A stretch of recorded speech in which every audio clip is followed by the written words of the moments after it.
Good, 2, 3. 1, 2, 3 for coach.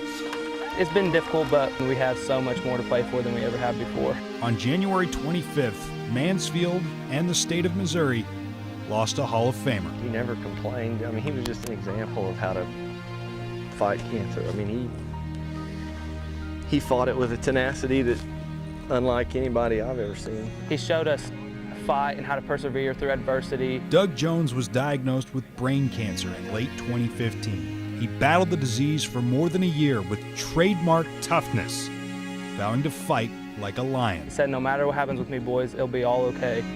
And I think he's talking about his walk in Christ and him going to heaven and how he lived his life.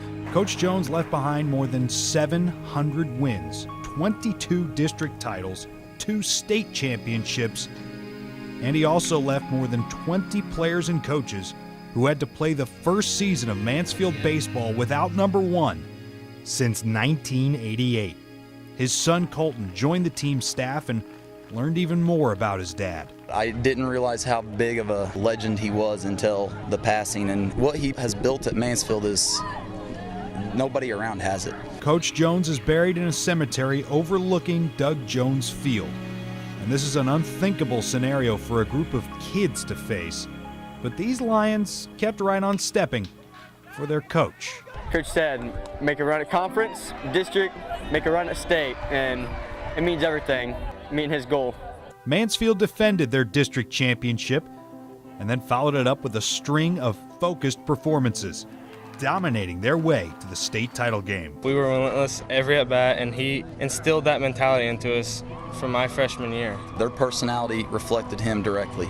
We had guys that just drove for him day after day after day. That was their motivation, and we continued that. Coach Jones has got a big smile on his face right now, and so I'm just never been prouder of a bunch of kids in my life.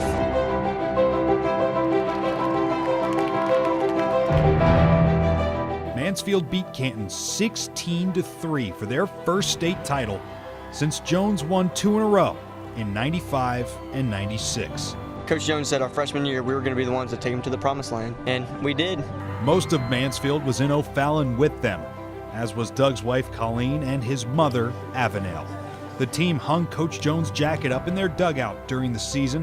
When time came for the championship photo, they made sure it was right next to the trophy. You can't write these things, and we're just glad it happened this way. This is what fighting like a lion meant to Mansfield, the baseball team, and to Coach Jones. More than anything I've had in my life about, how important it is to, be blessed and look at every day as a gift from God.